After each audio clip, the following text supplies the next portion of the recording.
The 70th Champions League final, a showcase of the brilliance that we have, the best athletes from all over Europe participating in that final in Munich, because of course we had to squeeze a Bundesliga reference in there with this being a German orientated football channel. PSG versus Inter. PSG aiming to win their first ever Champions League. Inter were at it after their fourth. Our prediction going into this final, obviously the game has been and gone, so we're all smirking, we're all giggling, and we're all laughing out loud at this, aren't we? That our prediction was going to be a 1-0 Inter win, that we're going to lock the game down, that we're going to let PSG have the ball, come on, and nick the game through a set-piece goal, as they have done in that route to the final. Didn't turn out that way, did it? Didn't turn out that way. It was 5-0. Now, hands up out there who had this on their scorecard, who predicted this result. Hands up. You're lying, aren't you? You're lying to yourselves. You're lying to me. You're lying to everybody in this community. Come on. Nobody saw that result coming. Simone Inzaghi never saw that result coming. So what happened?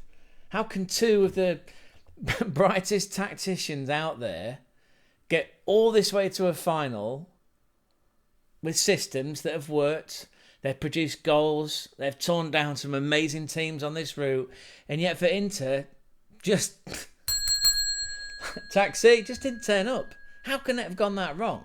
How can it have gone that wrong? Now, there's a theory put forward that it was an ageing squad, right? Even though, again, both managers meticulously, this is the climax of them transferring in and out players, training routines, exercises, dossiers on other teams, just forensically breaking down their opposition and then winding their teams up, letting them go and do their thing, right? Now, there's a theory that the team that Inzaghi meticulously built was an ageing team. I call this out on the BBC because it's quite an important point.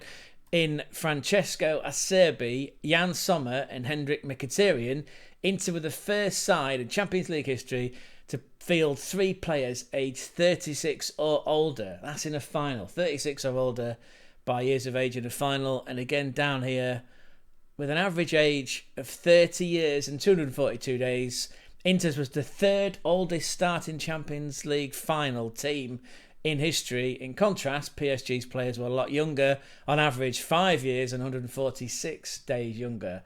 But there's an old adage, right, that if you're old enough, you're good enough.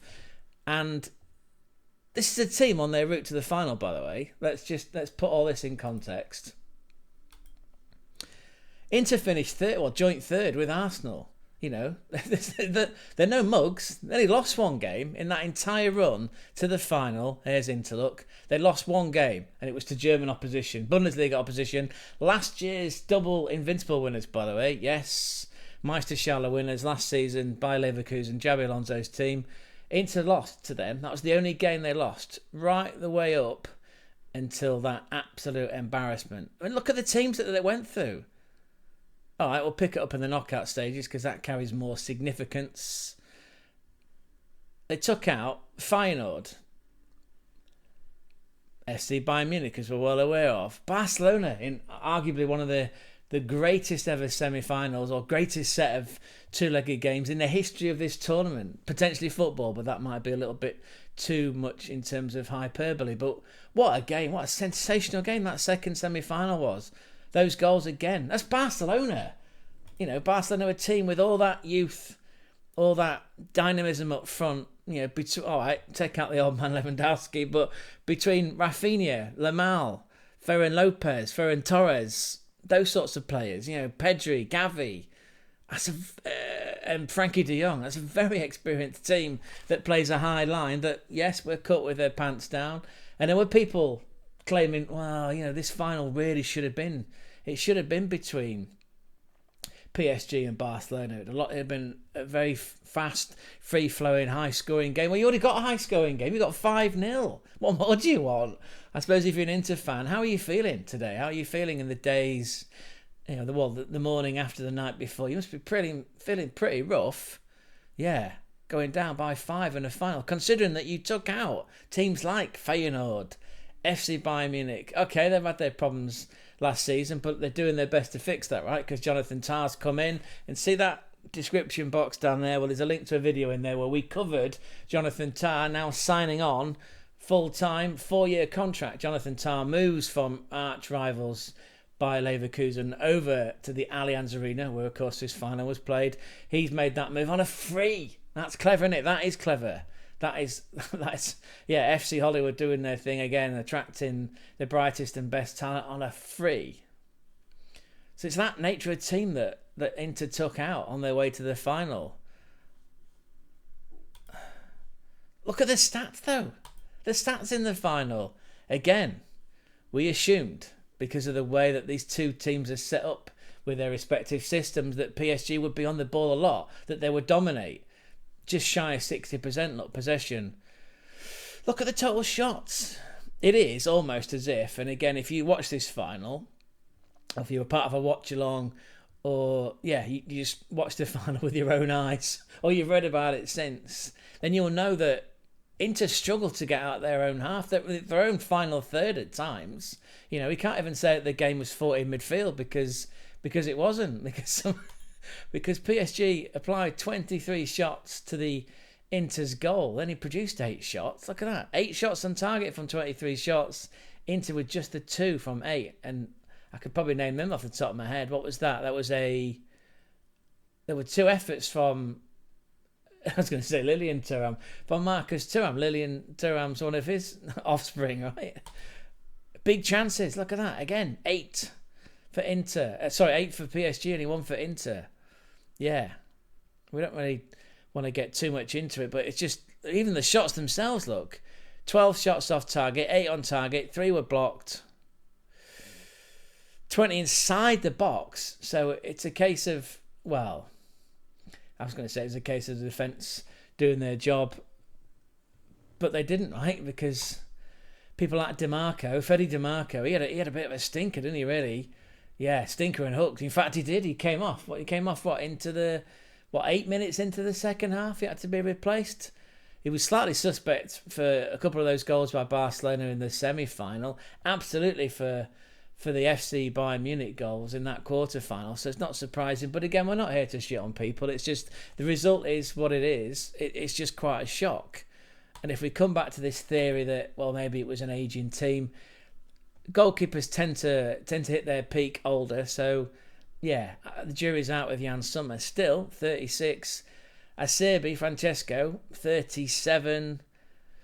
Canaloglu, he kind of went missing, as did Barella and Mkhitaryan. They were just overrun, absolutely overrun, which is surprising when you've got 5 bodies in there. Okay, you got 3 major bodies up against 3 from PSG, but they just couldn't win the ball, you know. And it was very reminiscent of watching a Vitinha and a João Neves. João Neves, by the way, is 20 years of age, who's playing like an absolute warrior, he was playing like he was a Mkhitaryan, like he was 36, like he was a Barella, like he was a 28-year-old, just winning the ball, turning it over, letting it onto Vitinho. Those two, it's like watching Xabi and Iniesta in their peak, you know, peak Barcelona. Just Vitinho, absolutely just disgusting. The fact that the ball sticks to his feet, and he's able to, I think at one point he had 5 defenders around him, or 5 players at least, 3 of those being, I guess, major defenders, and was just able to find a pass, find a route out. You know, even for that first goal, manages to lay a ball out to Dembele. It goes wide to Desiree Doué, which, by the way, translated, I found out, the French translation of that is desired gift. I mean, what a gift to this planet. It's a couple of days short of his 20th birthday.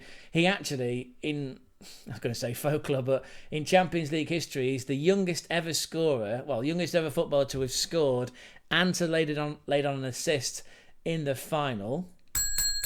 Not only that, he scored 2 goals. And not many people have scored 2 goals in a final. He keeps excellent company. Other people that have scored 2 goals in a final, this sounds like we're shitting on Liverpool.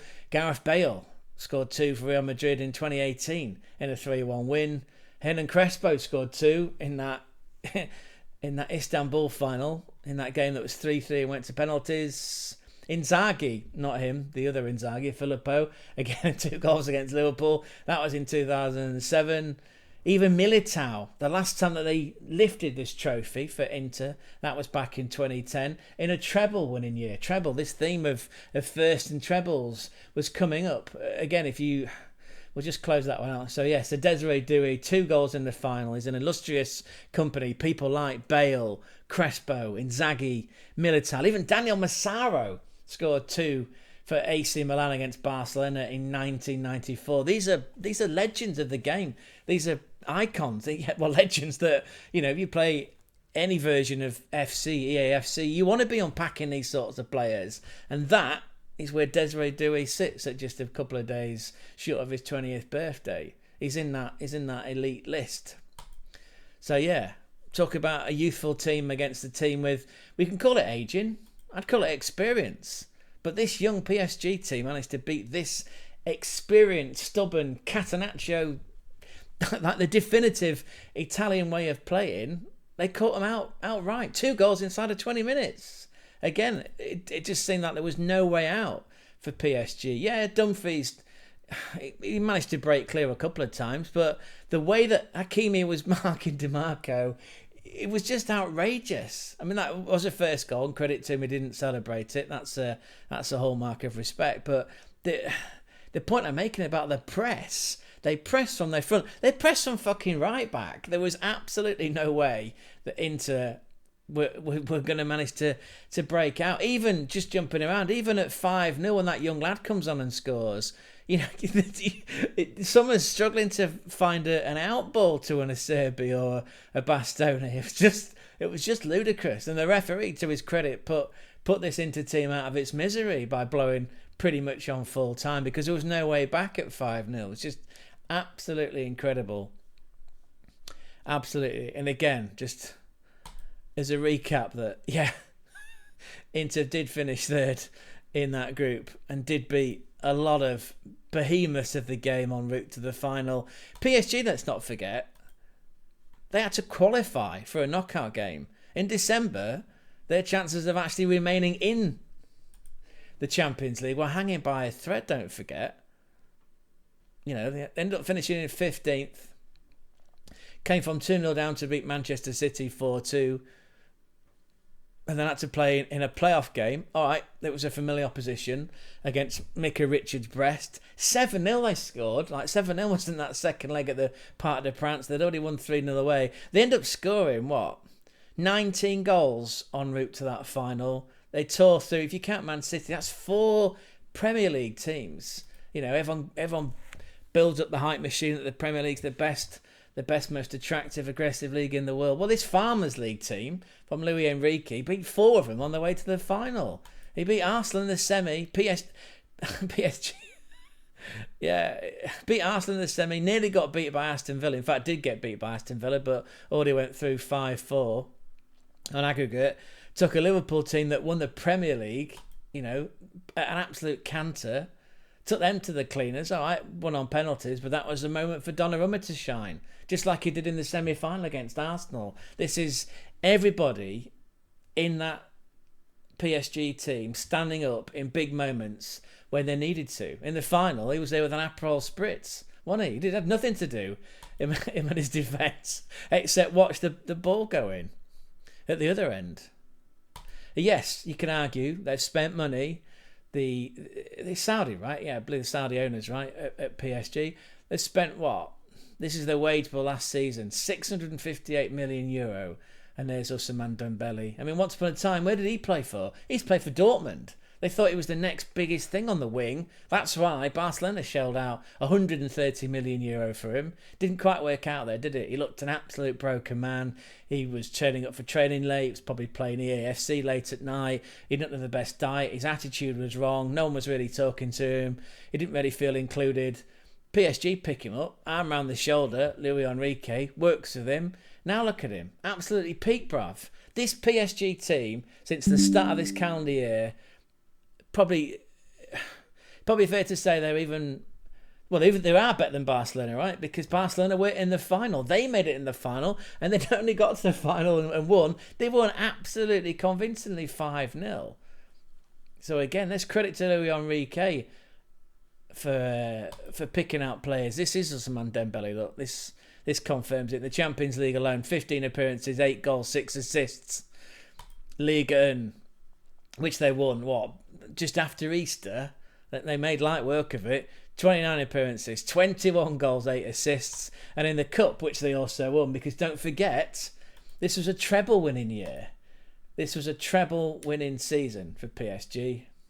First time in Ligue 1 history, first time in French football history that a team has done the treble. Again, that theme of the treble coming up. Let's just close this one out though. Yeah, 3 goals, 1 assist in 4 appearances in the Coupe de France for a guy that he's only 28 and he's in an absolute prime. And this guy Vitinha, the guy who's the ball was sticking to his feet, Wolves reject, Portuguese, well, a bit harsh calling him a Wolves reject, but he did go on loan, didn't really make an impression, did he? He went back to Porto. PSG pick him up for just over 42 million euro, and he's won a treble in his first season. What a season this guy's had as well. In the Champions League, 17 appearances, 2 goals, 2 assists. In Ligue 1, 29 appearances, 5 goals, 1 assist. And in the Cup, didn't really make a mark, did he? But anyway. And then Desiree Doué, the gifted, desired one. 19, 4 days short of being 20. Champions League, look at that. 16 games, 5 goals, 4 assists.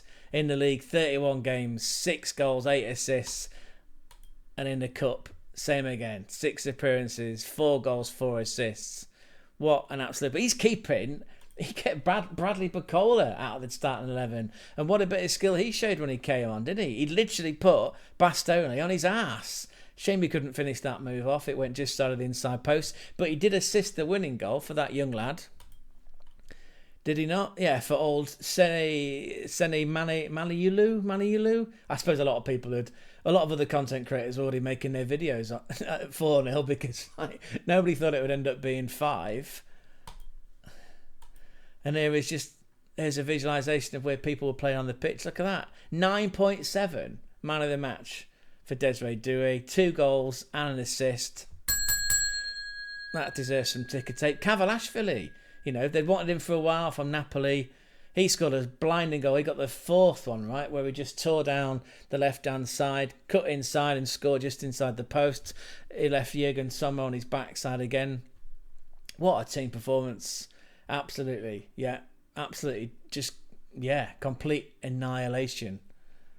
And interesting then, if you look through the annals of history, there's a lot of firsts come up for teams playing in Munich. Nottingham Forest, they won a Champions League when they played in Munich. Well, actually, that technically that was at the old ground, right? That was at the Olympic Stadion. But yeah, Forest did it. Marseille did it because they were previously the only French teams to have ever won a Champions League final. All right, it was controversy when it surrounded in controversy because of the doping and the match fixing. They were later taken out of Ligue 1 and kicked into the second division. They've had to work their way all the way back up again. But yeah, if you take that out, they were the first French team to have won the Champions League. That was in 1993. Dortmund did it again. That must have hurt the Munich fans. Dortmund doing it on home soil. And then Chelsea did it, right? In 2011, 2012 season. And then, of course, PSG have won their first Champions League or European Cup. And that was in Munich. So, yeah, 5 firsts. And also, the first time a South Korean player has won the Champions League. I always get his name wrong. Kang In Lee. That's right, isn't it? First. No Japanese players won the Champions League yet. We'd like to see that changed. With Hakimi, with his goal, he's now scored. By the way, he scored in the quarter-final, the semi-final, the final of the Coupe de France, and now the final of the Champions League from a right back. Don't forget, from a guy playing in right back. He's only the second African player to score in a Champions League final. That's after Abidi Ayelai or Ayu Pele, Abidayu Pele. My more mature viewers might remember him. He was part of that Marseille team that took out AC Milan in 1993 in the Olympia Stadion. That was brilliant. And then just some of the other accolades for this tournament. So Ousmane Dembele, Player of the Season. Not surprising then that the gifted one, Desiree Doué, Young Player of the Season. Just back to Ousmane, by the way. Surely Ballon d'Or winner. It's got to be this year, isn't it? Surely. He's done a treble. He's got all those goals. He's proved all these doubters wrong. And he's won a Champions League final. Surely he's going to win the Ballon d'Or. See that comment section down below? It's got your name written all over it. Be interested to get your views. Yeah, feel free, people. Use that comment section. Write out. Let us know your thoughts as who's going to win the Ballon d'Or this year. Top scorer, though, by the way, ends up being African bagsman Serhou Guirassy from Dortmund. Again, Dortmund beat Barcelona, didn't they? Well, they did, but they didn't. They didn't get through to the semi-final. They went out in the quarterfinals. But all those 13 goals that he scored, he tied with Rafinha as the top scorer. So that's another accolade that the Bundesliga can bag. And a beautiful, somewhat poignant moment then for Luis Enrique. He did swap his T-shirt, didn't he, at full time? He knelt. He said some words. He repeated a name out loud several times. Yeah, what a beautiful tribute. Beautiful tribute to his daughter Zana, who passed away aged 9. That's a gorgeous illustration. Now that's a man that was grateful, not ungrateful, but grateful for the 9 years that he did get to spend with that little girl, and he celebrated it in the final. And even his assistant manager, Raphael Paul, bless him, he lost his wife 6 months ago to cancer. So between the two of them, yeah, there was a lot of tears a lot of mixed tears, a lot of emotions coming out from that PSG team. That it just proves the human interest level to football, right? That underneath these Maseratis and these Beamers and the flashy watches and the Instagram posts, these are real people, right? With real families, some of which have left these family members behind. We sometimes forget that. So what a beautiful tribute that is. And there they are, look, lifting that trophy. Captain Marquinhos, again, he's been there for 12 years. He's been waiting a long time for that moment. That ticker tape, by the way, that's got to be sorted out for Wednesday for the UEFA Nations League semi-final. Yeah, Jimmy's got to play on that pitch, funnily enough, against some of the people in the PSG winning team. Who's going to be playing on Wednesday? Let's make a quick assessment of that. We're likely to see Mendes, who absolutely had Thuram in his pocket, didn't he, during this final. Mendes, Vitinho, João Neves. We're likely to see those three ballers in this from this Champions League final in the UEFA Nations League semi-final. And who's going to be at that? We're going, actually, yeah. That's super exciting, isn't it? So we might be a bit quiet for a couple of days because we'll be travelling. But yeah, we'll be there. We'll bring you some sort of content. It'll either be on X, on Instagram, but we'll drop some posts. Yeah, we managed to get hold of some tickets, not just for that semi-final, but for the other one as well. Spoiler! Yeah, we'll be going to Stuttgart. That's exciting, isn't it? Going to the Neckar Stadion to go and watch Spain versus France, where again, we're hoping to see some of these people. Pavard. That'd be great, wouldn't it? See Pavard, Thuram, Desiree Doué, even see Michael Olise. Wow. It's going to be a very, very exciting week for the channel coming up, and we'll make sure that you are involved. And the way to stay involved, very simple, isn't it? 2 fingers, double pivot. Well, you could use 3, but it might be a bit uncomfortable. But anyway, I was just trying to get the 3 out of midfield from PSG. Fabian Ruiz, his name I've not mentioned yet, but again, well, I suppose he did a lot of his talking in the semi-final with that absolute shit pinger of a goal against Arsenal, didn't he? Anyway, yeah, do us a favour then. The way to stay involved and to know when we've got future videos coming is to, 1, smash that like, 2nd is to hit that subscribe, and 3rd is to shout out. Whether you are shouting in pain, shouting out in anguish, or you're shouting out in anguish as an Inter fan, or you're shouting out in absolute pure ecstasy as PSG is a winner. Finally won a final.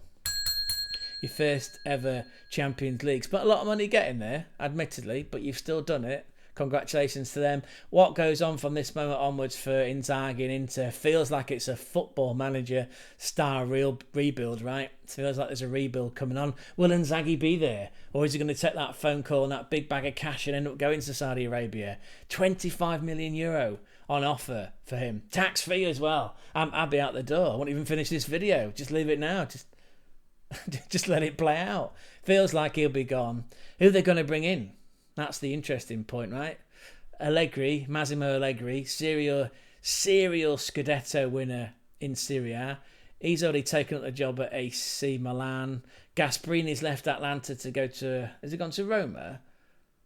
That means who's left? Thiago Motta, potentially? Or they're going to have to bring in someone from outside. They could have Mikel Arteta, couldn't they? I don't think he's going to go, though, shame. But anyway, yeah, interesting. It's going to be an interesting summer for Inter because, of course, they will be competing, like FC Bayern Munich and like Dortmund, in the Club World Cup. We're TBD on that, whether we're going, but they're definitely, those three teams we've just mentioned are going to be there, along with the likes of Chelsea and Fluminense and Flamengo and Botafogo and the Sundowners and Auckland FC. Anyway, you can follow all that content from the Club World Cup right here on this channel. Daily content, like I said, we might well be there. If we are, we'll be bringing you some interesting coverage. But yeah, Champions League final. No one saw that coming. If you did, you're lying to me. You really are. If you did, well, then you'd be on a yacht somewhere, right? Celebrating that win. Yeah, didn't see that one coming at all. Again, that was our prediction. We thought it'd be a nice tight game. Classic Catenaccio caught. Well, Inter will catch PSG out. Yeah, you play with that ball. You have it, lads. Have 70% possession. Christ, do a Celtic. Have 89% of the possession, as Barcelona did in 2011. But they were still beaten by Celtic, weren't they? Plucky Celtic beat them 1-0. Have all the possession you want, but we'll catch you out at a set piece, as they'd done time and time again. Wasn't to be, was it? Never saw that coming. What's your thoughts on it then? See, again, that comment section down there. It's got your name written all over it. Let us know your thoughts on that final. Let us know your thoughts as to what happens next for Inter, who comes in to manage, what players are going to be coming in and out. Needs to make some changes. They need to make some changes if they're going to compete. And how are we going to see the start of a dynasty for the likes of PSG? We know they've got some other players coming in, right? I can't remember his name, but Mastumuro. Anyway, that young lad striker coming in from River Plate. So they've got some allies coming into this already dominant team in their native Ligue Une in France in the cup competitions. Yeah, is this going to be the start of a dynasty for Luis Enrique? Anyway, brilliant performance in their final. Yeah, didn't see that coming. Probably a lot of sore heads the morning after. There'll be a fantastic parade down the Champs-Elysees. Enjoy that, PSG fans. You might want to go into hiding, Inter fans. Go to Colombia. Or if not, just maybe not give it all that for a while. Anyway, we're going now. Ciao, ciao. Ciao, ciao.